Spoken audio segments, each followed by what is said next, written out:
За жаргал сайхан прокурорыг хувь гишүүний хуваар дэмжиж байгаагаа илэрхийлье. За мэрэгжлийн хүн яхахгүй прокурорд олон жил ажилласан насаараа гэж хэлж болох юм хүн дахин одоо дэвшиж орж ирж байгаад бол одоо таашаалт хандж байгаагаа илэрхийлье. За тэгээд хэд хэдэн асуулт байна. За нэгдүгээрт бол энэ прокурорын энэ хараат бус байдлын талаар одоо өнгөрсөн хугацаанд та ямар ажил хийсэн бэ? Тэрийг одоо яаж ирээдүйд яаж нэмэгдүүлэх вэ гэдэг тал дээр асуулт асуумаар байна. Өчигдөр бол жишээгээр Монгол Ардын намын бүлэг, Ардчсан намын бүлгээр ороод мэдээлэл өгсөн баг. Би бол үндэсний хвшлээс сонгогдсон одоо бүлэггүй гишүүний төлөөлөл учраас энэ талаар мэдээлэл авах гэсэн юм аа. Ялангуяа орон нутагт өдөө 21 аймаг 9 дүүрэгт бол энэ прокурорын байгууллагын одоо техник тоног төхөөрөмж нь ямар байдгийг, хангамж нь ямар байдгийг, цалин үйлс нь ямар байдгийг өдөө орон нутгаас ирж байгаа мэдээлэлс харах юм бол аймгийн цагдаа, шүүх, за нэрээс нутгийн удирдлагын байгууллагатай нэг карманд орцсон байх магадaltaй байдаг гэдэг энэ иргэдийн одоо итгэл ойлголт сул байдаг гэдэг ийм мэдээлэл байдаг. Та энэ дээр байр суурь илэрхийлнэ үү? Хоёрдугаарт за энэ Ардын нам, Ардчсан нам 2024 оны улсын хурлын сонгуулиар за нэг нэгнийгээ одоо хулгайч нам, нэг нэгнийгээ алуурч нам гэж баахан хэвлэлээр шүүгсэн. За тэгээд уул нь бол одоо хувь хүнийхээ зүгээс би бол энэ прокурорын байгууллага энэ парламентаар орж одоо дэмжлэг авдаг нь хэр зүв байдığım бол бусад гадны туршлага ямар байдığım бол ерөнхийлөгчийн институт оруулж ирнэ гэд хуультай парламентаар батламжлна гэд хуультай байгаа нь одоо яхахгүй манай өнөөгийн нөхцөл байдал. Гэхдээ бусад оронд ялангуяа энэ хараат ус шийдвэр гаргах хуулиар хүлээсэн үүргээ бие дааж хэрэгжүүлэхэд ямар нөлөө үзүүлдэг юм болоо гэдэг дээр одоо тодорхой хариулт өгнө үү. За сошиалар асуулт одоо яваад эхлэхээр зэрэг хэрэг үүсдэг ийм ойлголт одоо иргэдийн дунд ус байна. Олон жил ингээл хоримтлагцсан асуудлууд явж байгаа л яг энэ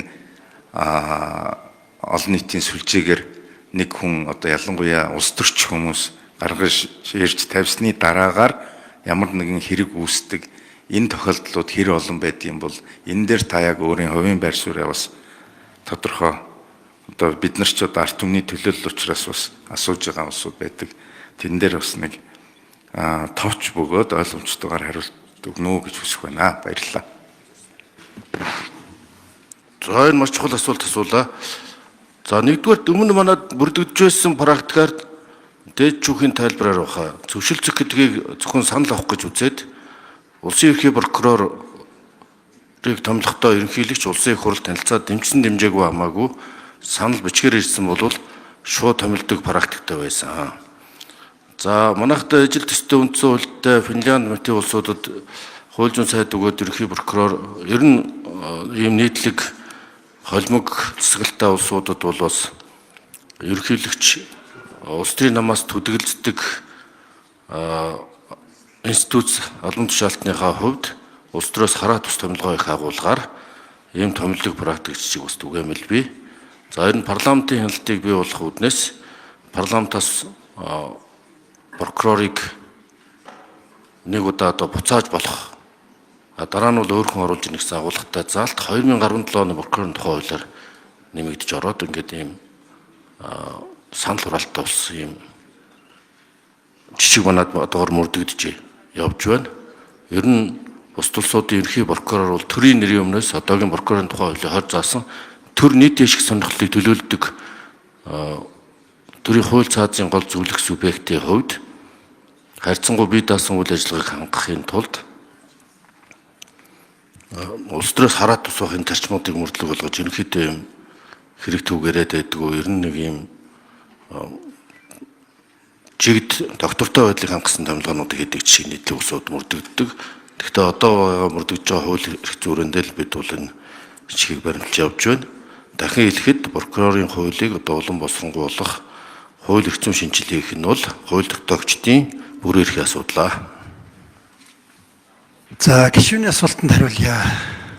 Би хариулахдаа хоёр дахь асуултаас бас тодорхой олон улсын жишгтэй холбоотой асуудал ирсэн учраас энэ дээр бас нэг нэмэлт тайлбар хийж байгаа. Дэлхийн 193 он байна. Энэ 193 орноос 89 нь ерөнхийлөгчөөс, 33 нь парламентаас, 12 нь засгийн газраас, 18 нь тодорхойгүй, үлдсэн хэсэг нь шүүх гэсэн ийм зарчмаар ер нь томилогдож байна. За яг манай Монгол улсын хэмжээнд одоо яг явж байгаа хүчин төгөр үйлчилж байгаа хуулиар бол олон улсын жишгт парламенттай зөвшөөрчдөг нь яг энэ 93 улсын 50.8% байгаа. За ийм жишгээр бол дэлхийн улс орнууд бас явж байна. Нэг дэх асуудал прокурорын байгууллагын бие даасан хараа тус байдлын тухай ирсэн. Бие даасан хараа тус байдлын хамгийн гол зөвлөд бол улс төр хувийн ашигаас ангид байх, олон нийтийн нөлөөллөөс ангид байх, нийгэм эдийн засгийн хууль зүйн баталгаагаар хангагдсан ийм л байж иж бие даасан хараа тус байдал яригддаг. За прокурорын байгууллагын хувьд бол парламент, засгийн газар бүхий л талаар ерөнхийлөгчийн институт прокурорын бие даасан хараа тус байдал дээр нэлээд арга хэмжээ авч гисэн. Одоо бол боломжийн цалинтай, боломжийн байртай, боломжийн техник хэрэгсэлтэй болсон. За энэ тал дээр бол ямар нэгэн асуудалгүй болсон.